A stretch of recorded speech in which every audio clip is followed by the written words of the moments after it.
If she had only been ugly, we would still. Welcome to Dom Irrera live at the Laugh Factory with my special darling guest, Marc Maron. Thank you, Dom. It's wonderful to be here in an empty club. I like that effect. You must be used to that. I am Before used you to that. started Sure. getting hot in the business, baby. No, this is actually perfect. If you really think about it, if you just had two guys here, maybe a group of girls right there, and a guy by himself right back there, that's when you get work done. That's when it happens. That's when the creative process Let me ask kicks you a in. fucking question, Dom. Whoa, Whose point? fucking question. What is the point of doing a podcast on the stage of an empty fucking comedy club? I mean, I don't want to be aggravated, but you could do this in a room. Am I wrong? Yeah, you're wrong. Or you could do it in your garage. Sure, Is that but what my you're saying? garage is not used for anything else. This is a comedy club with nobody in it. There are rooms we could be sitting in. Is just this to make me feel insecure? Is it to make me feel comfortable? Yeah, What's it's all about you, Mark. The No, whole that's thing why was I'm a here. setup. We've done this to torture you. Usually you do it in the because you've been studio? too happy lately, and I can't take it anymore. You're right. What happened to the old Mark?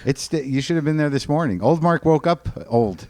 Really? Yeah, and then later in the afternoon, I realized things aren't that bad. I just got central air and in my house. Central Air. Sure. Oh, fancy pants. Yeah, no kidding, man. So now you're making the big bucks. It's not the big Not bucks. just carrying a fan around with you. Well, I have to admit, I think I'm a cheap fuck because, when I was Leave the married, Jewish thing out of it, all right? I didn't say Jew. It has nothing to I do did with. not say has Jew. nothing to do with You're anything. projecting that. I'm just saying you said No, a I cheap felt- fuck, yeah, and I thought it and- was a reference towards my people, the Semites. The Italians? Well, it was Italian. All Italians are Jews that didn't further their education. Yeah, exactly, dummy. Oh, You slipped in a I'm little. sorry. You give me the business. I'm not. No, I got central air, and I'd never had it before because I live out on the east side of L.A. It's hot as hell. East side of L.A. You live in Eagletown or some shit. Just shy of Eagle Rock, Highland Park. Like if I were selling the house, I'd say it was Eagle Rock adjacent. If I'm telling people, That's sad. it is sad because you go down New York, it looks like Juarez. You go down Colorado, it looks like not Juarez. Are you going to move in here now that you're making a couple bucks? Into this club? Yeah, into this club. Yeah, I was thinking about Because it. it's empty. Yeah, It's so empty. comfortable. We need I figured, why give up the garage? Why be in a garage where I could sit on the stage of an empty comedy club? We need a day watchman. Don't you like the effect, though? Yeah, I do. I used to go to the Comedy Store when I was younger, when I lived in the house behind the Comedy Store, and I'd sit in the OR by myself and listen to my new CDs and stuff. Your new CDs? Yeah, like if I bought a CD or 'cause Oh, I I was living thought in you meant Crest your- Hill, we'd go down and I'd just sit because the sound system was good. Well, that was back in the. That's when I met you. You were a doorman, right? Yeah, that's right. I was a doorman. Was I not always nice to you? You were nice to me, and I'm surprised that you remembered me. I think you were nice to everybody. I don't But think. why do you have to take away from that to make it like I was nice? It was a big deal. Well, you tell everybody they're beautiful. It's like maybe I was nice to you because that's the way people should be. Maybe you should learn a little lesson from that. All Now I know is that- now that you're getting a little hot in the business, you've changed. You got to admit you changed a little. A little. Little. Are you kidding A me? lot, a lot. Sometimes I walk down the street, I actually have confidence. You can't believe it's you? Yeah. I can't believe I'm me. I can't believe I'm okay right now. I know. But the central air and AC thing, what I was getting at, is that it's not really a luxury to most people. And I was out there for years in the summertime. My wife, when I was married, she used to say, "Can we get air conditioner?" I said, "What the hell for? It'll be over in 2 months. We'll be okay in 2 months." What, the relationship? No, that did Oh, the end. heat. The The heat. heat. But then I got it, and I realized, holy shit, why didn't I get this earlier? I might still be married. We're talking about you. Mike Zacconi's daughter graduated from high school. Uh-huh. And his older daughter, How old? 21. Okay. You know her. She works at the theater with you. Oh, okay. But anyway, she was saying how much she liked you and how sweet your girlfriend was. And I said, well, we were kidding about that because to see you happy makes you very uncomfortable. It makes me uncomfortable. It makes other people uncomfortable. They get used to you, when you're a miserable prick. Like the first time we were in Ireland, I was, but that was. you were down. You were better the second time. Yeah, I still didn't enjoy it that much. The first time I didn't know how to be in another country. Really. Right. So you and I would sit there, and I'd eat my sad porridge, and you would eat your thing. I'd eat my bacon. Yeah, you'd eat your 3 types of meat and beans. One that involved blood. Blood pudding. Oh, yeah, the blood geez, pudding. disgusting. You don't like that? A full Irish breakfast. No, I don't eat that shit. What did you eat? I had bacon, Sure. sausage, Yeah. eggs, Yeah. and a cardiologist immediately. I went right to a Well, doctor. it's good that you stayed away from the blood pudding, Yeah. because you don't want to get stuff. You don't eat something bad for you. Yeah.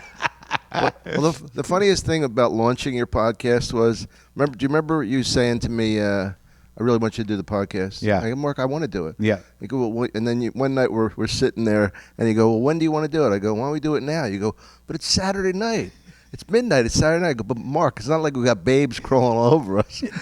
We're just talking here. Why don't we go talk up there in your room and record it? Yeah, why don't those two old guys who are sitting alone right now go up into your room and put it on, get it on tape? Let's not miss this. Let's not miss these gems. I feel like I'd badmouth the UK or Ireland in any of that, but they don't care. No, they do, because then people tweet at me. They're like, why do you got to say bad things about Ireland? It was just my experience of that country. I was nervous. I didn't enjoy performing there. This happened recently at a festival too. It's just that, look, it's hard enough for me to get over on people that actually plan their evening around comedy or around me. But for me to you can fail to your crowd. Yeah, right. That's hard. Exactly. But no, not really. I mean, I'm exaggerating. But like over there, like it takes a week for me to figure out which of my bits are going to work. They don't really want to see me complain about things because they figure, their life is bad enough. Right. So that leaves me 3 minutes of material. If I'm not complaining or thinking too much about something, I've got very little left. So this last time, after about a week or so, I got the hang of it and it went well. But all I can say about... Where was this? When I was in Kilkenny the last time. Kilkenny, yeah. But all I can say about that is that my feeling is always like, I hope I get through this. I never feel like I'm like, this is going to be a good time. Yeah. Yeah. Well, I mean, I had... it's so funny because it can really... They can pull it out from under you in a second. I had a one set that was just really so easy and fucking around. And I had this girl blowing kisses at me. She was gorgeous. Yeah. And then I found out later that I knew her. Yeah. Really, I know her. Remember? I know her. She's getting married next month. She's fucking beautiful. I'm thinking, I'm doing all right tonight. Yeah. She's like, and I'm thinking, oh my God. As I said, there was 4 girls there, and they're all pretty. I go, it's amazing. You're all good looking, but one of you is obviously way hotter than the other ones, and you know who she is. Right. I'm not going to point it out. Right. And she knows, so she's glowing. But anyway, so I have all these sets, and one set really, really went well. And then the last night, I fucking died. And now, I didn't even want to go back next year, but now I want to go back just because I sucked that last set. When you die, though, I mean, does it hurt you still? I mean, like, there's this problem. Yeah. I had a problem the other. I'm not going to say I bombed, but it didn't feel good. I felt that when you do a joke and it works all the time, and then it just sits there, it does nothing, and then you feel a little kick in the balls. Don't you? Do you still feel that kick? Horrendous. Because I feel like I let them down because they're there to laugh. Oh, see, they're not there I to go judge. the other way with that. I go, why the fuck are these people? Not like I let them down. I wish I could feel that way. Like I feel like I embarrass myself, and then I'll just change that right into anger at them. Right. At no point do I say that I let them down. Well, I'm considered a stronger act than you, so it's a different kind of thing. No, I think that was true at a time, and you may have more fans because of your gigantic podcast. No, you're right. You're right. On a laughs per second thing, you're much funnier than me. You're much quicker than me. Yeah, but you're more intelligent and deeper and more left. Well, I don't know if the politics. I think I'm hypersensitive, and I tend to not focus so much on the laughs. That's You're not one of these comedians who panders to the crowd by trying to entertain them. No. There's no entertaining. You have a message. Yeah, I don't know if it's a message, but entertaining was never part of it. I love the message, guys. Eddie Griffin. How clear do I have to be, man? Is this getting through to you? Right. Guys, back me up on this. Yeah. Eddie Griffin once said at the Stages Comedy Store, he goes, well, ladies and gentlemen, we got to stop giving the kids in Compton guns and knives and give them pencils and paper and books and educate them. Like, who's going to go, fuck education? You know what I mean? It's like that's a message. Like, we didn't know that. Well, I have a problem with people that have messages because a lot of times, whatever the message is, like you said, it's kind of hacky. Like there are these left-wing comics, and I'm a lefty guy, but they all have their Jesus chunk. They've got their abortion chunk. Right. They've got their fuck the conservatives chunk, and it's all regurgitated left-wing politics that they're preaching to a choir, but it's not that original. No, I was on a left-wing show, and they were talking about these conspiracies. And I'm really I hate politics, and I hate politicians generally. Right. So I'm not really left or right. I'm just bitter and I just trying to get by. You're just a working trying guy. to just a blue-collar guy. Yeah, that's all. I got a place up in the Hollywood What do I Hills. gotta pay so many taxes for? I got a family to feed. Hey. Sorry, that was another guy. Oh, I just made up a guy. That was a I character. started with you, and then I went into another you character. do characters now. No, sometimes I do tired guy. That's it. My friend George Calfa used to do ultrasonic gay guy. What's that? The gay guy who was like too loud. You shut up! I'm not talking loud. Fuck you! And then he'd do all these characters and never anything funny on stage. But he had one guy called the beaten gay guy, a gay guy who always got hit. Why did he have to hit me? He took my show tickets and hit me. I do a one-word Dave Attell impression. What's that? What? That's good. Did he ever see that? Sure, he's seen it. I said to Dave, I've never seen a guy who looks like you that has so much attitude. You know, he started laughing. I say, you look like a guy who just fucking fell off a bus, and you got a tude. He does have a tude. Yeah. But he's gotten he's kind of sweet these days. He's mellowed a bit. Oh, I love him. You know. Yeah. So let me ask you a question. When you Yeah, were the tide has turned. yeah, The tables. But, like I remember, I used to see in those pictures at the old Improv, like in 19, I don't know, whenever it was, 47, 50. Yeah, well, that's when my career really started kicking in when talkies came in. You know, the talk, because the spoken word was my strength. But there was those pictures of the original crew at the original Improv on 44th Street, right? Yeah. And you were one of them, weren't you? No, I wasn't. I didn't start till 1980. Oh, okay. I mean, not that that's not a long time ago, but those guys started in the 70s. Oh, you weren't. Oh, okay. No. I was just wondering. No, I wasn't part of Midnight Special with Gary Muledeer. But that was out here, wasn't it? That wasn't in Yeah, there. yeah. Yeah, shit, man. Well, you weren't out here. You were out here for the violent times at the Comedy Store. I was right? here for almost a year that seemed like 10, and it had the same effect on me as 10 did. I was here in 1987. You know, I came out in like fall of 87, and by That's when I came out. right, and by the end of by the middle of 88, I was so sleep deprived and so coked up that I was hearing voices in my head that were telling me I should leave. Wow. Yeah, You it know, was a it's good so time. weird. It's been so long since you've done drugs 13 years almost. that it's so weird. I forget how into that shit you were. Well, I mean, I don't think anybody really knows, you know, unless you're sitting there doing it with us. But yeah, we were all bouncing off the walls over there at the Comedy Store. I know. You know, I've only seen Coke 3 times. Really, you want to see some? Because I get. When's the last time you did anything? Well, in August this year, it'll be 13 years. So Do you drink it all? As I pop open my nicotine lozenges. That made you nervous thinking about not being addicted. I'm addicted. Are you kidding? I don't even know how many of those things I eat. I manage something, but yeah, no, I don't. I don't miss anything. Why? What do you got? We good? No, I Where don't. we at? I just drink. Can we drink here now? I mean, Yeah, you want wanna drink? No, I don't want to drink. What are you, a bastard? Let's celebrate your sobriety. 13 years. Celebrate. Oh, that's the thing that drives your sobriety after a certain point. It's like you don't want to fuck it up. Could you imagine that? All it would take, like, is if this were liquor, it just takes one drink of this and it's fucked up.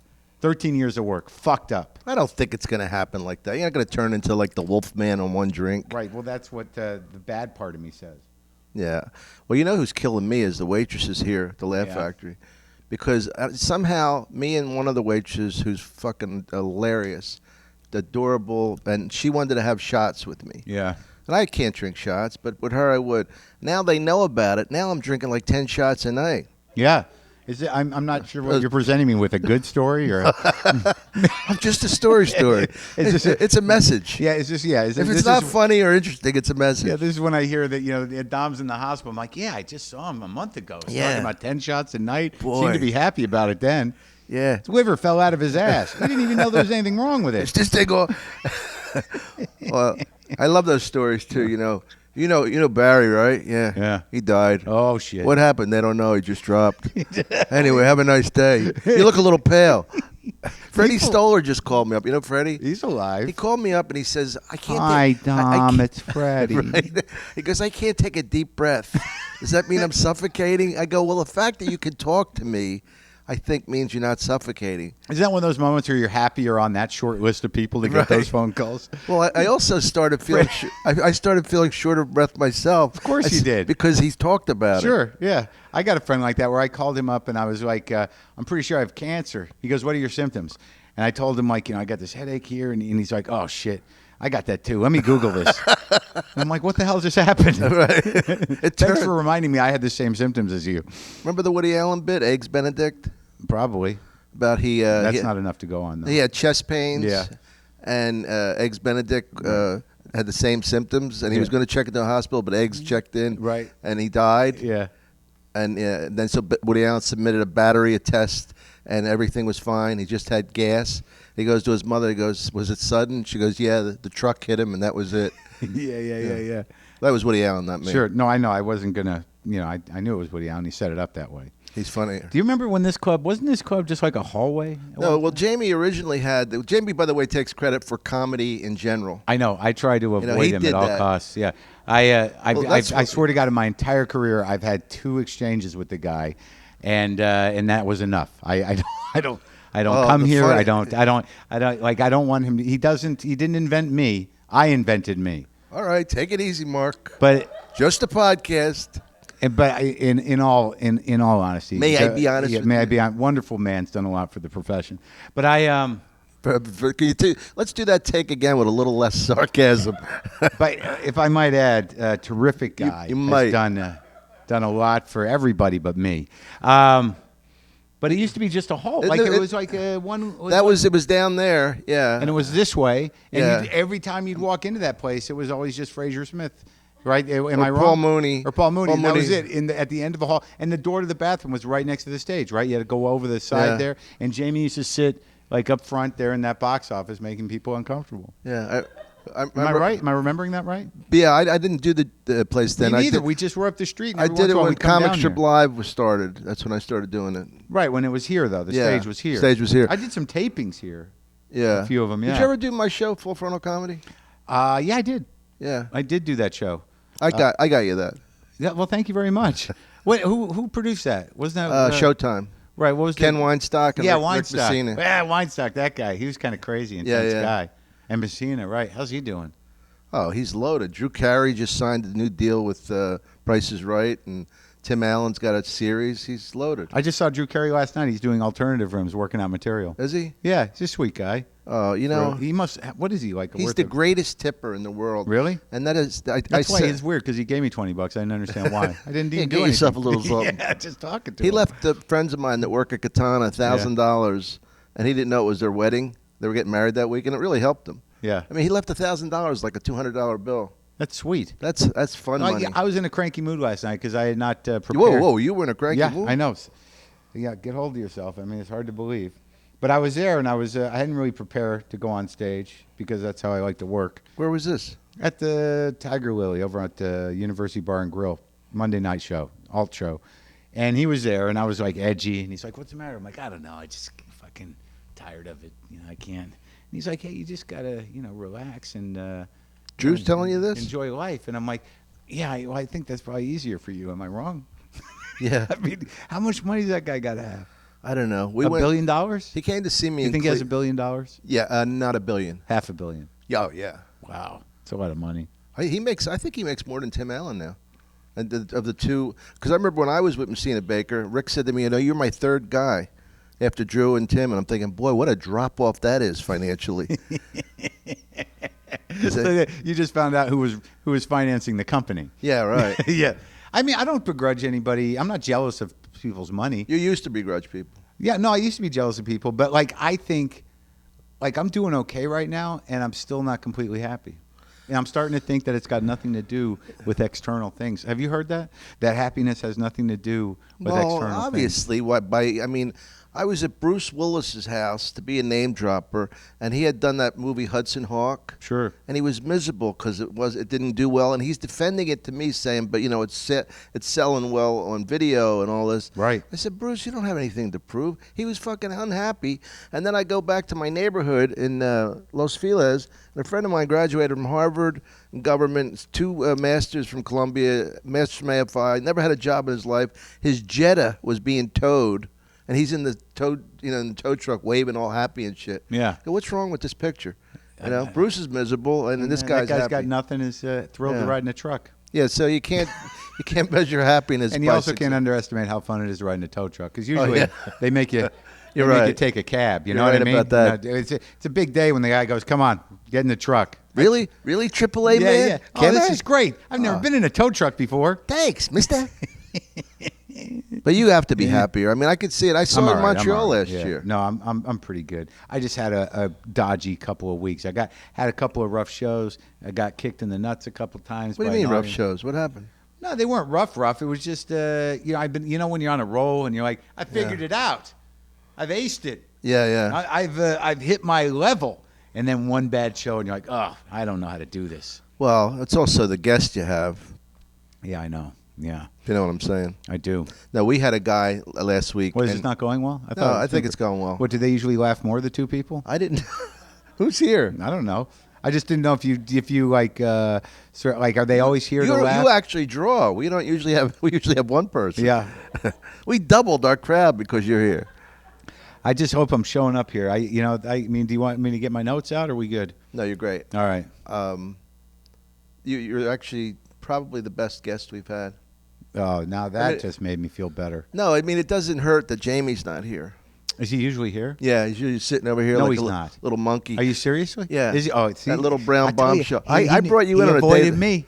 He No, avoided he didn't me. avoid you. I told him I wanted to get you while we could, because who knows if you're going to change even more. I'll do anything with you. A lot of people ask me to do their podcast, and sometimes you just can't because you don't even know if it's really a podcast. I had a guy. They just want to talk to you. Yeah, I had a guy in Portland bugging me for months.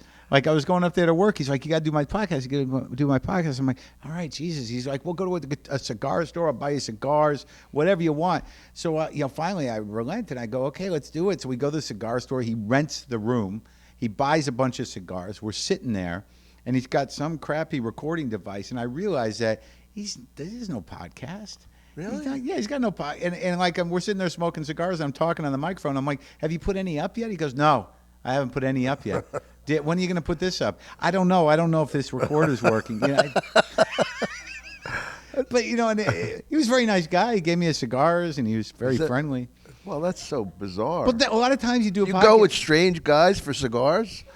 He was all right. I'll give you a cigar. You don't have to do anything. We had an exchange. You had an understanding. Yeah, I mean, he seemed like a nice enough guy, but I don't have all the time in the world anymore. I'm busy. And then people ask me to do their podcast. And I don't want to be a judger. I just have to politely say, like, I can't do it. It's hard because I'll say yes to almost anything. I know. Well, that's what, when people ask, you ever get people ask you to do clubs that you don't feel like driving to? Yeah. I go, sometimes I don't do. I usually take work. This is the first time I've been able to really work as much as I have. Well, that's good. That's good that you can draw. But there's some clubs I don't like, but I don't need to mention them. What clubs do you like? I know it's got to be San Francisco. Well, no, the first time in 17 years I sold that place out 5 shows. Which the one? Punchline. First time. Punchline? I've been working there 17 years. Last year I Isn't that sold amazing? place. All of a sudden, It's weird. It's great. I like that place. I like. I did the Neptune Theater in Seattle. That place was good. I just did that stand up live in Arizona. That was good. How do you do on the East Coast? I like Helium in Philly. I like Helium in Portland. Yeah, Helium and Philly's Acme good. just let me back in after 12 years. He was mad Isn't at that me. funny? Mad at me. That Lewis. You know Lewis? Lewis No. Lee? You don't work at Acme? I worked at the mall, Bronson's room. That was all right. Oh, Pumpernickels or No, it's it used to be something else. Now it's I don't know, Rick Bronson's. It's at the Mall of America, and he's got one in Edmonton too. He's an ex-comic, but Lewis would not, let me in there, and it's the greatest room in Minneapolis. And he was mad at me, and I thought he was mad at me because before I got sober, so it goes back like over 13 years. I was at his, in his condo, and me and this other kid were there, and we were drinking, we were partying, there were waitresses involved. It was a messy weekend, right? And for all this time, I thought that he was pissed off at me about this weekend, which was a great weekend, good times. But I heard he was a little weird about what went on in his condo. So I'm hanging on to this for 11 years. And then some guy writes an article about me in the paper there, and he had interviewed Lewis Lee about why he hadn't worked me. And he said, because he was an asshole. That was it. So you were an asshole? Yeah. It had nothing to do with the weekend. It was even worse. It was no, even it was more personal. based on that I was at Montreal one year, and he was at Montreal one year, and I was in the back of the room while another comic was on, and I was talking. Yeah. So he decided that guy's an asshole. Wow. Yeah, and I can't argue with him. But I mean, what are you gonna Yeah. do? You're in the back of the room. Maybe you want to make fun of the guy on stage, say a few shitty things about him. You're not allowed to do that all of a sudden. All of a sudden, you're an asshole if you're shitting on the guy on stage out loud. Why does that make me an asshole? Well, don't you find? Do you find like now that you're getting recognized, isn't it weird when people just won't let it go? Like they just don't know that the moment's passed, and you're being polite. Last night I was shooting pool with Rogan, right? Yeah. And people coming up to him, people coming up to me, and this one guy, I'm fucking shooting pool. Joe's racking, and I'm ready to break, and the guy starts going. He goes, I know where I know you from, and then he starts naming people that I don't know. He goes, Buddy Wilson. He used to work. I said, no, I don't know. And he kept naming. I was like, how many fucking people are you gonna name that I don't know? And do you see we're shooting pool? Right. And then you're a jerk if you just go, excuse me, we're shooting pool. Did Joe put him in a chokehold until he passed out? No, fuck Joe. Joe can't touch anybody. You and I could hit somebody. It's a story. Joe hits somebody, he goes to jail. What he is a giant little man. Do you say that to his face? The little part? No. Might want to cut that out because Understand. Dom's career is in turnaround because of him, and we don't want to get the enlightened little man. Let me tell you, Joe was the Captain Positive. You know how you talk about being sober? Yeah. Well, Joe was sober, and it was terrible. I was like his trainer. He was like, we used to call him the little ball of anger. Yeah. Once he started smoking pot, I've never seen a drug help a person more than pot has mellowed him. Because he was so up there that it's actually made him, he has 2 kids now, he's happy, he's in love, he's a different person. Yeah, his wife's nice. Very nice, yeah. Yeah, What am I going to say? By the way, his wife, I got to tell you, off the record, what a... Between me and you. Between me and you, cut that. No, I remember him when he started. Him and I go through different periods. We're okay right now. We're not pals, but I was always found him very intimidating, which he is. And then I thought you were going to say funny. We're not pals, but I always found his whole being intimidating. It was because that's who he was. But he's different now. There was a moment though. I don't remember if I told that story before where he got mad at me and. I tweeted something to Anthony Bourdain, and I implied something, and I think Joe misunderstood it a little bit, but I could understand that it was a slight. You know what I mean? Right. And and then he unleashed some sort of Twitter onslaught at me. It was kind of ridiculous.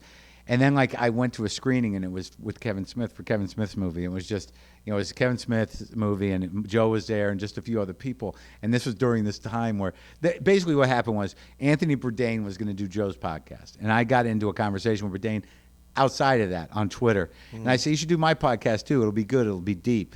Right. And Joe took that as sort of a slight against him, which it probably was. I'm not going to deny or confirm that, but I knew we had tension between us. And I'll tell you, when I went to that movie, I'm like, I'm just gonna walk in. I saw Joe there. I'm walking in, and I'm like, I'm just gonna walk right up to him, like a man. Yeah. And and I just walked right up to him. I stood in front of him. I didn't know what was gonna happen, and it was okay. But I got to tell you, it took a lot of courage for me.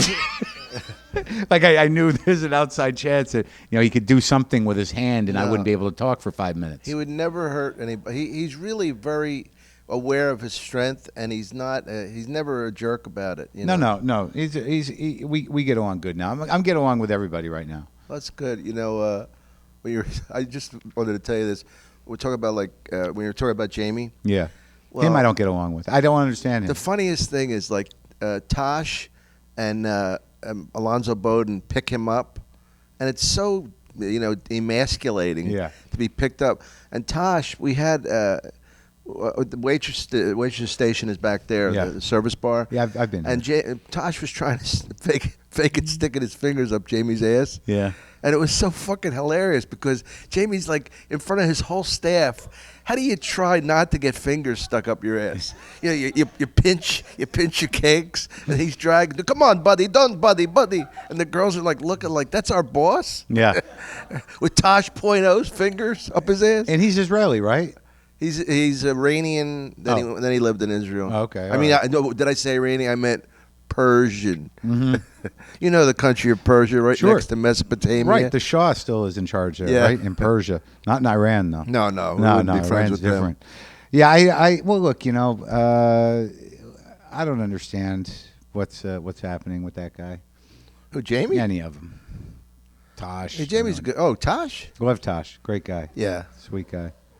But I don't know why Tosh he's trying is to funny. stick his finger up Jamie's ass. I don't. Like, even Well, I as a don't joke, think it's that's not. I don't. Yeah, but I mean, who thinks No, I that don't. is Well, that that's like- what I'm trying to get at. The whole reason I had you here is I want to talk about what is Tosh's problem. I don't know. Like, if I got a list of things I'm going to do to get a laugh, pretending to stick my fingers up someone's ass, it doesn't even not- make it doesn't even make make the list. Yeah. It didn't even get cut off. No, Yeah. it didn't even enter my mind. I don't like. I went to I was just in Tennessee and Nashville. What would you stick up somebody's ass? Nothing, but like somebody said, like either like you got to go to this place. They got the best hot chicken, and I'm Right. like, I didn't even know that was a category. Yeah, right. Like, is there a genre? I mean, I've had buffalo wings, but I didn't know there was a hot chicken, Yeah. chart. Oh man, I went to that place. It was hot. It was good. Yeah, no, I don't know. It hurt my face. Like I took, it's a long story, but Jesus, I took one bite. I thought I almost ended up in the hospital. I took one bite of this stuff, and I felt it on my face before it hit my mouth. Yeah, My eyes started to tear up. Couldn't see straight, and then when it went in my mouth, like I couldn't taste anything but pain. And then I couldn't hear. There were other people involved, and the saddest thing about it is that I didn't stop eating it. Like it wasn't enjoyable, but I had You to get suffered through through it. it? No, I had to get. That's because I'm an addict. An addict never thinks like. For instance, I was chewing this snus. This is this Swedish chewing tobacco stuff. Comes in pouches. I order it from Sweden. I don't do it anymore. And it was really, you could get really strong stuff. I wanted to get the best and the strongest. So I get this stuff. Never had it before. I put it in my mouth, and within 40 seconds, I'm sweating and I'm about to throw up. Most people would take it out of their mouth and go, Right. I'm never doing this again. But if you're an addict, you're like, I can get the hang of this. Yeah. I just got to ride this out. There's enjoyment on the other side of this. So that's the attitude I take to hot chicken. I'm like, I'm gonna get Well, through this. that's a lot different than cocaine, though. I mean, Not at much. least- It's a complete. You're doing it because it hurts you in a good way. What's the most strung out you've ever been that you really thought I'm fucking done? Well, it's probably at the Comedy Store when I really sort of got a little psychotic. My brain was wrong. You really heard voices? Yeah, but it's never one. It's always many. And Well, that's good. You have a chorus. yeah, in you your spend head. a lot of time trying to get them to pick a leader. Hey, if someone's got something to say, step to the front of the head. I'm open for instructions here, but this chatter is bothering me. Yeah, I mean that was pretty bad because I really got into this mystical paranoia, and all of Hollywood was part of it. And it was Really? great. Yeah, oh yeah, dude, it was crazy. Well, like, what do you mean?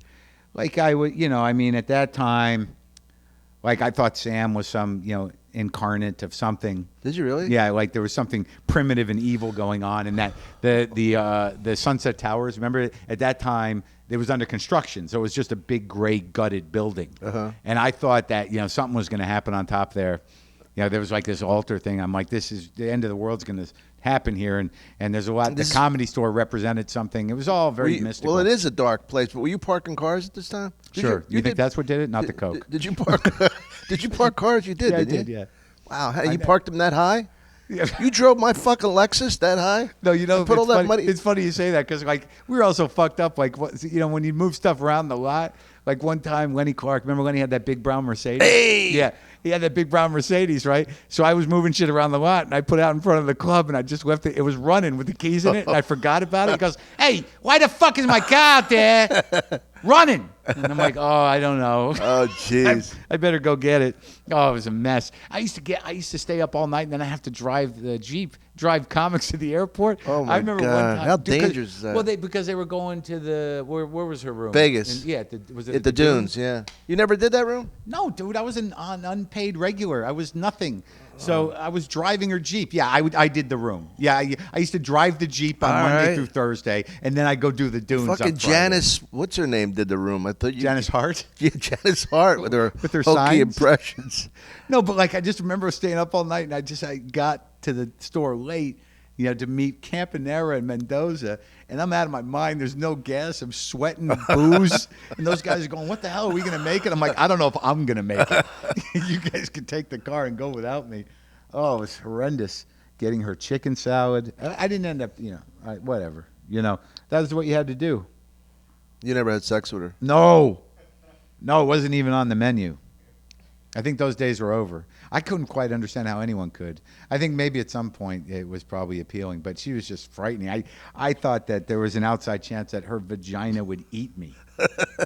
I think that was the charm of that place. A hungry vagina. You never had to deal with that, having the mind fuck of that place. Because I was 20 years old, 21 years old. Yeah. And our whole lives were built around... I was already in my 70s by then. Right. But our whole lives were built around being frightened of that woman. I mean, I used to answer the phones. I used to park the cars. And you remember, you had to keep her booths open because, God forbid, she'd come in. Right. And then she'd pull up, and all the door guys would be like, oh, she's here. Yeah. What do you think is going to happen?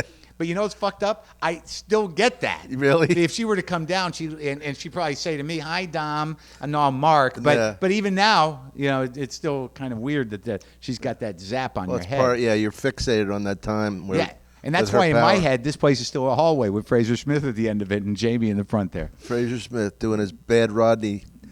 He's still here with his... I like Fraser. It's amazing. I love Fraser. He can slug it out. He just keeps slugging. I love the fact that he gets, all the young comics like him, and he does these corny jokes. You know why? Because of his persistence. He never sweats. He never really acknowledges that it's not working. He never washes his suit.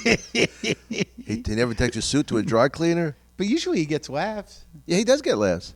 But it's such a different style of comedy. Isn't that what it's all about, though? Right? The laughs? Is it, Mark? No, I'm trying to... I am fighting the good fight against laughter. You're doing a good job. You're out there. No, I do all right. I can turn it on when I need to. Generally, it's off stage, which is a problem. But I generally can... I can get the laughs. Jesus Christ, this whole fucking thing just crapped out. What happened? No, I lose it didn't. It's great, man. You're the first guest I've ever had that I hadn't... Well, actually, we had a couple of really good guys. But I had one guy who was giving me one-word answers. I'm thinking it's a fucking interview. Are you serious? Yeah, he was giving me one-word answers. Wait, you had a guy here who's just a comedian? Yeah. Just one word? And What do you think? It was morning radio and he just woke up? I don't know, but don't do that on morning radio. You're trying to sell tickets. Isn't that funny, how pissed off radio guys? Those guys have fucked it up for those of us who know how to do radio. You ever go to a radio station like we didn't have comics for a while because so-and-so, he got in and didn't do anything. Yeah. It's like, what do you think you're there for? I know. And you can sell tickets if you do a good radio spot. Oh, of course. I love doing radio. If the guys are good and there's not too much dick involved, like some guys are like, "This is my house," and then you got to play with that ego. But some dudes, if they got a good crew going and they're open and they riff, I love it. I love doing live radio. I got one in Philly, sports radio. It's the number one, and one in Miami, their number one station. They call me. They'll wake me up like I'm a fireman. Yeah. I go right on the air with them. Yeah. Just fucking around about whatever topic it is. A lot of sports stuff, but it's definitely incredible exposure. Yeah, I just like doing it. I like the idea that it's live and that when I did morning radio, just the idea that people are relying on me to get to work with a good disposition. Yeah. Or at least a little anger, something. Well, that's what these kids are telling you in Ireland. They listen to the podcast. They go, I like listening to it when I'm driving home, My podcast? Yeah, yours and Joe's and Bill Burr's. Which one was it? Because they're all very different. Well, they were different. In general, podcasting. Like the really intelligent, I need more specifics. The really intelligent looking guys. Sure. Was not yours so much. What are you talking about? I'm kidding. Oh. I'm giving you the business. I'm not being sensitive. Well, we were talking about just before I came up on stage was how powerful it's become and how it's really what Louis C.K. did about selling his own. Yeah. His own special. Yeah, he broke some new ground there. Yeah, because it took the power away from the networks. And the thing that's amazing to me is how these podcasts have taken a little power away from radio, but a lot from television. Yeah, because all television is now sort of view-on-demand stuff, and no one's watching shows in their entirety. No one's necessarily if they don't know somebody on the show, they're not going to watch it. No, they all watch segments of shows. The podcast. If you do it with regularity and people like it, my podcast I know has introduced a lot of people to a lot of different comics. Yeah. I hear that a lot from guys who've done the show. Yeah. And I'm thrilled about it because, we're not just doing jokes. We're talking and people get to know people. But it's funny that a toilet flushed as you were saying that. And that's good. You'd never hear that when there's an audience in here. During my set I did. He's in the toilet. But yeah, no, I'm thrilled about that. I'm actually happy that my podcast sort of functions as a sort of a community thing. Like, because I know a lot of comics listen to my show and they get to know comics they didn't know, or actually they get to catch up with guys they maybe met once or whatever. And people who like comedy get to know people that they like. Because a lot of times I don't know guys. Like a lot of times we know each other kind of. Right. But I never sat down and talked for an hour to anybody. I mean, when I talked to Norm Macdonald, I literally, going into it, I was like, does he even talk regular? Yeah. And then it was like one of the best episodes. And I think from my point of view, even though we're familiar with each other, it's really a first conversation. I think people listen to it, they're excited about it, Yeah, people go. It's helping me. It's helping comedy. I feel like I've done something good. It's definitely helping comedy because, like I said, nobody cares about the talk shows anymore. And Good. I'm going to do. No, but I mean, have you done Jimmy Fallon's? Yes. And I like Jimmy, and I want to do his show. He's the only guy on television that's having fun. Craig Ferguson's having fun. I don't know. I talked to him. Yeah. Yeah. I think he's having fun, but like sometimes he has a little too much fun. I think he's. When he mugs into the camera. Well, no, I think he's very good at that. Like Yeah, he does single very topic good at monologues, improv. and he's very Yeah. good at improv, and he's very good on the fly and stuff. But I don't. Sometimes he's not great at conversation. Yeah. Whereas Fallon, and Kimmel though actually too. Kimmel's the big winner of the whole thing. Like he just sat there, sat off to the side, did his own thing. Kept. Yeah, his he never eye got on work. in the middle of it. Yeah. And now he's built his thing. Sweet guy. But both times, this is the first time this ever happened to me. Like I was doing Fallon, and it was the first time I've done it. And I interviewed him on my show. But I'm like, when am I going to talk to the segment producer about the jokes? Yeah. And no one called me, no one nothing. Isn't And that then, great? Well, yeah, and then an hour, like I'm in the dressing room, I'm like, do I need to tell somebody what I'm doing? And the producer's like, no, he's just going to talk to you. I'm like, what? Wow, That's yeah. unheard of. But it was a new thing for me after doing Right. Conan a million times. Well, everything else. Conan got too uptight. He got mad at me for doing a joke about Irish women. Really? Fucking guy, so on the edge at Harvard and brilliant. And I did this joke about Irish women. He goes, I don't like you talking about Irish women like that. I'm going, you, Mr. fucking groundbreaker, Mr. Brilliant Simpsons writer, would get offended. I never did the show since. Really? And I didn't give a fuck. I mean, Right. But Ferguson, on the other hand, he does talk to me. He does. He throws the cards out. I got to say for him, I don't know what relationship you have with him or other people. I've only sat down and talked to him once. I got no problem with him, but he asked for a lot of stuff about me. But I never. Yeah, but they asked me too. But we never got to anything. Yeah, I mean, I had a pretty good time, but they cut it a little funny. But like with Fallon, like it was the first time where like I really just was. I had to trust myself. Like I didn't know the jokes. Isn't that great though? It's great. Yeah. It was the best thing. And then Kimmel did it too, and it was like, this is amazing. You feel more respected. Yeah. You got a little more room. You're not tethered to getting to a point. Oh, I hate that shit. That's what, like when you're talking about morning radio, is like I always have like a running gag about, guys, don't you have my setups? Right. Right. Dom, so you must rent a car when you come to town. Not only do I rent a car, I happen to have 8 clean minutes about it. Yeah. Well, all that funny stuff happened to you since you got here? Yeah, the setup thing's a little rough. Well, you people here on Highway, fill in the blank. Right. Hey, where's the bad neighborhood? Martin Luther King Drive. Whoa. But sometimes those guys only do it that way, and there's nothing you can do about it unless you get with a crew that just does the free form. But there are some old time dudes that are just sort of like they want 5 topics, then you got to sit there and do that business. But sometimes it'll break down. Well, like I you got said a lot before, of respect. A lot of respect for radio guys. Me too. But you said before, like some of the guys have ruined it for. Well, yeah, people because that I know that from having done morning radio. You got. It's a big job because you're getting up at 3 in the morning, 4 in the morning. Yeah. You're there crunching the news, getting the shit together at 5 to go on the air at 6 live. So everybody's got to be on board, and you got to be clicking. There's a rhythm that happens. Yeah. So anytime you got a guest, when they walk into that room, they're like, "You're not going to fuck this up, are you?" Right. I mean, we got a thing going here. Yeah. You're not going to make us work too hard or just, drive us into the ditch, are you? I mean, there's a real feeling that, like, come on, start playing, show up for work. If you're just sitting there going, I don't know. Right. Man. Oh. And the guys who, they don't understand the social aspects of it. Like when there's a commercial, when there's a break, you don't just read the paper.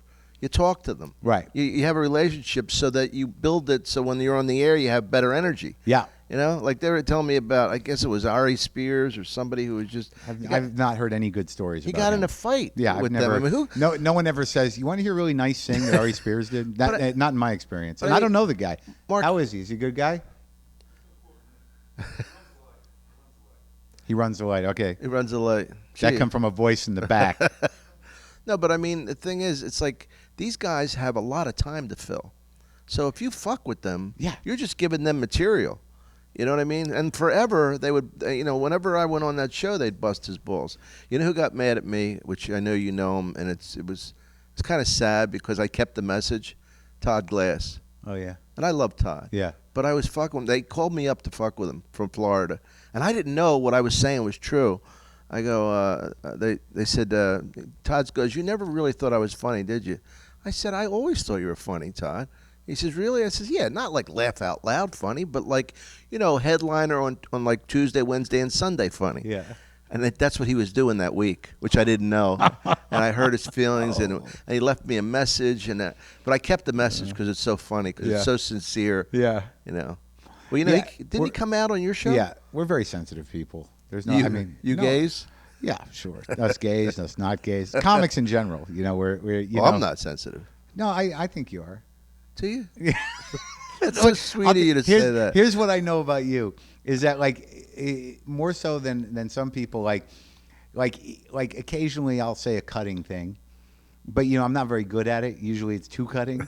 Like I have a feeling that if somebody pushed you the wrong way, that it would get very bad. It could. But it wouldn't happen with you. Good. Thank God. No, just a couple guys. There's only 3 guys I really hate in the business. Are we gonna make a list? No, I don't mind saying. All right, who? Dice, Shoemaker, and Bobby Collins. Bobby Collins. Hey, you hot shit. But I really dislike them, and you can figure 3 out of thousands. I had a weird thing with Shoemaker years ago. Like I never liked him either. I didn't know him. Yeah. But back in the day when Make sure you keep this on. when I was in San Francisco and I was just starting out, kind of the second time or the third time or wherever I ran to try to get on stage, and we used to do the Alex Bennett show, right? I love that show. Yeah, and Bennett, like by that time though, Bennett was all he did was talk about maybe being sick. Like, does anyone else feel a stomach ache? Yeah. For an hour, like I didn't feel a little under the weather. All right. So, well, Shoemaker's on, and there's me, and I'm sitting there, and another comic. But Shoemaker comes on. He starts talking to Alex about his divorce. They were talking about divorces. So I just started going, "What happened, Love Master?" Oh, that's good. Yeah, and he was like, "What?" He by the way, he didn't even write that bit. Yeah. It was a woman, Karen Haber, who used to do that. I remember Karen Haber from She the did the Comedy bit, Store. the Love Master. Really? Yeah. But I don't have any beef with him, and I had Dice in the garage, and Dice is Dice, and Bobby I don't know well enough to he's always very sort of like, Hey, you hot shit, you lost weight, huh? No, Wait, I you just gained don't weight. like his attitude? Oh, he's done a lot of things to Oh. me. He's just, I'll tell you one. Can I tell you a funny story about him with his? I used to open for Cher, right? Mhm. And he was like 5th in line if I couldn't do it. And he was coming out of, this is typical Bobby Collins. Cher's coming out of her dressing room. Now, of course, he's an opening act, so he's past security. Right. She comes out, and he stands beside her. Somebody takes a picture, and he puts it on his Christmas card. Right. Right? Him and Cher, like Yeah. they're buddies. Yeah. So I'm sitting having a drink with her, just in a dark corner at the Sands in Atlantic City. Yeah. And this I loved. I go, do you know that you're on Bobby Collins' Christmas card? She goes, who's Bobby Collins? I go, never mind. She goes, no, but who is it? I go, I'd rather you not know. It means more to me that you never fucking know.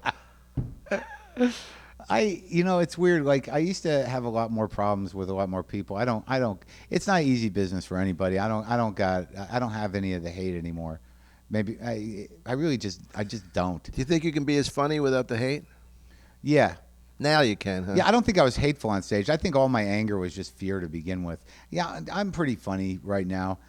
Some things I could tag up a little better. Maybe after this we'll sit down with my jokes and Yeah, go over them a little that'd bit. be good. I'd like to do that. That's what, I like to spend my afternoon nurturing comics. Thanks, man. I knew I could count on you. You're like a Buddha to some guys. Let's go to Don. Maybe we'll sit down. We'll tag up some of my jokes. I had a guy say to me, like in a condescending kind of way, he goes, "Man, you've been around a long time." And I said to him, yeah, and I said, I've seen your act. You have nothing to worry about.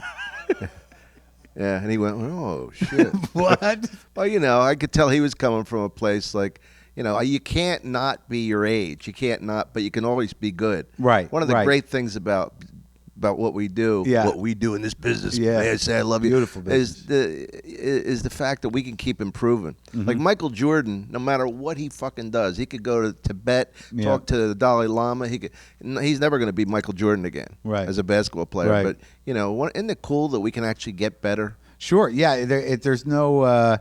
We're not. There's no age to it. I mean, in a way, yeah. It was very funny. It used to be a little more so. I just remember one time, like walking with Louis C.K. and he's so upset about somebody. I don't need to mention the guy's name because he's volatile. See, I don't get Louis C.K. Really. No, I'm Oh. kidding.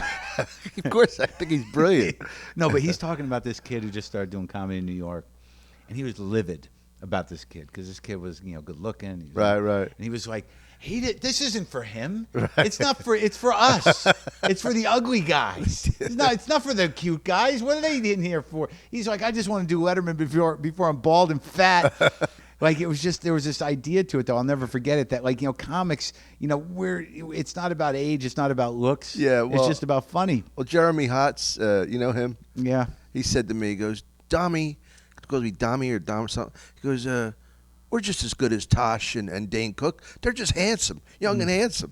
I go, well, you know, you can't go around life thinking like that. I don't, you can't Dude, compare. you know, you've been doing this long enough. You see guys go up, they come down. Oh, yeah. And no matter how high they go up, no matter how much money they have, something's going to happen. Like, it always impresses me, the guys that got too much too soon and then got thrown back into the garbage and then fought their way out again. You know, like, I love talking to guys like that, like Bill yeah. Burr, like Kevin Hart. You know, they got all those opportunities right out of the gate, and none of them panned out, and they went right back to stand up, started slugging it out again. Oh, yeah. Good stories. I like those stories. Yeah, I remember guys getting attitude, and then they fell down again. Right, You right. know, it's like That's right. 3 guys I can remember. The most clear, the succinct memory I have was Ralph Harris. Mm-hmm. And I like Ralph. Ralphie Harris, yeah. But he came in, he was like, you know, I knew him from Philly, and man, Dom Irrera, I love you. And Do that thing with the glasses, right? Yeah, the grandfather thing. Yeah. A little hacky, but effective. Sure. But he came in here one night, and almost, I think he had like like his jacket around his shoulders, you know. A gold hat. Yeah. Yeah. And I go, hey, Ralph. He goes, hey, man, how you doing? Right? Yeah. And he was just gotten a series. Yeah.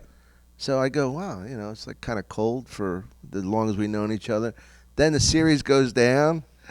I swear to God, it was in the same place physically.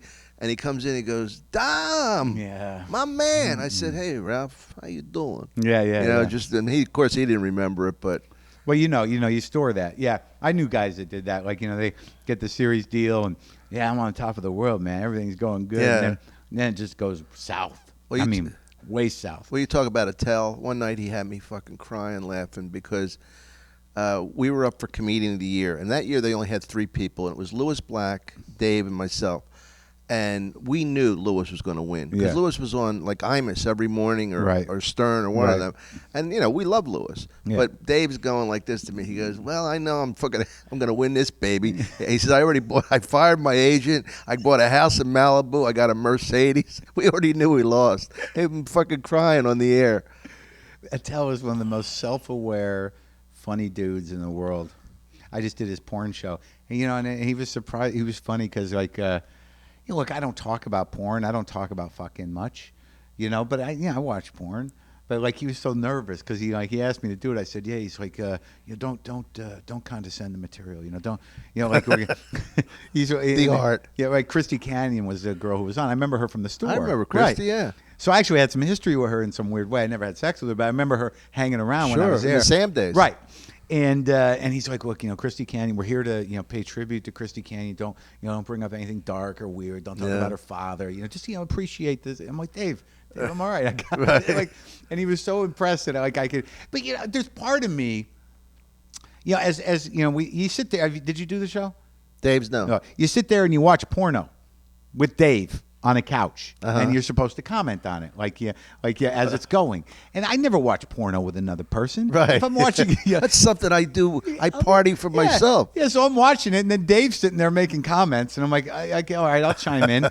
So But I'm just not a guy that talks. I never use the word load. I'm not gonna drop a load anyway. I'm not gonna shoot a load. Right. I don't. It's not in my lexicon. I'm not gonna throw a load. Nothing. There's no loads coming out of me. And he's and he's got Christy Canyon there, who's now 45, something like that. She got her shit together. How's she look? She looks great, but she got out of the business a long time ago. But there's and Dave's going, so what do you like? You like loads on your face? I'm like, this is a 45-year-old woman. Right. We're talking about loads on the face. I'm just not, and it's not that I'm not a porn guy. I just don't know how to talk like that to a woman. But it was funny. It was funny. I saw Ginger Lynn. She was there too. Oh, was she? Yeah. And I met her a couple times, and I saw her in a lesbian porn where she was teaching. It was one of those mother-daughter things. She had her first lesbian scene with Christy Canyon when that was the topic. What a small world. Yeah, isn't it? Huh? Hold on, let's call both of them and see if they'll. Hello. But it's so funny to see her all puffy and old and shit. Yeah. With this little girl eating her out because she was teaching her. Yeah. Well, now the show's taking a turn. the tragedy of aging porn stars. It is sad. Yeah, Well, Ron Jeremy wanted to be a stand-up. Yeah, He passed at the Good Times, and I couldn't pass there. Oh, Good Times. Jimmy Walker's wrote a book. Jimmy J.J. Dynamite Walker, who refused to say dynamite. Yeah, he just got. Someone asked me if he could do my podcast. That might be interesting. I think I should do it. Do it for him. Yeah, Gilbert's going to come on. I don't know what the hell I'm going to do with Gilbert. Oh, yeah. Well, that's going to be weird because he's either in character or boring. You know what I mean? I'll take boring. Hey, if he could just be boring for 40 minutes and then maybe the last 20 kick in, that'd be fine. Yeah. Well, one night I got just fucking disgusted with Gilbert because, we're all funny. We can all turn it on and off. But, he never stopped. He never said just a regular hello to me. Yeah. And one night we're at Catch, and I said, hey, Gilbert, how you doing? Delicious. I'm delicious. I have delicious. I was in Africa recently. I go, you know what, Gilbert? Fuck it. I'm tired. And I just didn't even talk to him for years. Then I'm doing an HBO special in Miami. All of a sudden, he wants to talk. Yeah. I fucking talk to this guy. Now he wants to chat when I'm trying to concentrate. I had to ask him to leave. Yeah. I was leaving. I don't know how that's going to go. That could be a long hour. Yeah, I've had a couple. Because if he opens up, it could be depressing. That's good. Well, I don't mind that. Because I don't know who I don't know who that guy is. I have no clue who he is. It's not Happy Place. Well, it's funny because J.J. Wall, remember him? Uh-huh. His daughter calls him like Uncle Gilbert, and so she must know a side of him. He has a kid too. I can't imagine. He's got a kid? Yeah. I can't imagine. Is he married? Yeah, I think so. Huh. And that's weird, isn't it? The whole thing's weird. Yeah. You don't even think of him as saying hello, can I take you to dinner? Or... Yeah. Yeah, there's some guys like that. But I'm surprised almost everybody I've talked to, no one's that hard a character. But even like Stephen Wright's very much a guy. He does his thing. Yeah. But he sort of talks like that too. But he's a very friendly guy. He's not just that thing on stage. Yeah. Well, I like those Boston guys in general. Yeah, there's a guys. certain vibe to them. I did that. Dennis Leary has a benefit for cancer. Come Home. Yeah. Did you ever do it? Yeah, a couple it's times. Great. Yeah. But that Boston group is one of my favorites. Oh yeah, I just did a live one in the Wilbur Theater with Kenny Rogerson, Frank Santarelli, Tony V, Mike Donovan, and Jimmy Tingle. It's hilarious. That's a great show. Hilarious. They're great guys, and that's where I started. Was driving around opening for those guys. Oh, did you really? Yeah. Did you do Knicks? Yeah. What a tough club, huh? After I left here, when shit hit the wall at the store, I moved. I got clean for the first time. Moved to Boston. Got a job pulling espresso, and started working in Boston. And I was one of the few guys in my group that could do Knicks. So yeah, I would do Knicks, and I hang out with the Gavin, great comic. How the Don fuck Gavin, is he still great alive? comic. I mean, there's kids that are high school football players dehydrate on the field, Drop dead. Nope. And this guy, every day, he systematically gets up and goes, "How can I kill myself today?" He's a professional. Like Panette. Yeah, he's a professional. How the fuck is Panette alive? He showed me a purple foot 2 years ago. He had the gout so bad his foot was purple. What do you say to that? He's such a sweet guy too. Like the one time I remember at Nick's, I just sat with him in that restaurant there and just watched him eat pasta, and it was just glorious. Oh my God! There's something about watching a big guy eat where you're Really? like, look at everything's working there. I love when they have a salad out. Then they have a salad when they're out. no, There's 5 pizza boxes outside. No, Panette was like, I always, he's a very warm personality. I haven't seen him in a million years, but he's just one of those guys. You're like that too, though. You just can't help but be funny, you know. Well, we did I a envy those cruise. guys. We Yeah. did a cruise. Lewis Black had this cruise, and Kathleen Madigan, Yeah. Panette, a couple other guys, and John is, he really is very nice but he's also very needy. Yeah. And we had like a Yeah, I don't get that at all. The we had needy thing. Not we had me. no, but it's different. Oh, yeah. You can relax. Yeah. You can. Yeah. He couldn't deal with the Q&A thing because we were splitting the attention. Right. So for no fucking reason, he goes into a Wizard of Oz bit. A Wizard of Oz bit. What? Because people weren't paying attention to Yeah, him. yeah. And he's still follow the Elbert Road. He's doing all this shit. Yeah, I'm going, yeah. what the fuck planet are you landing from? Yeah.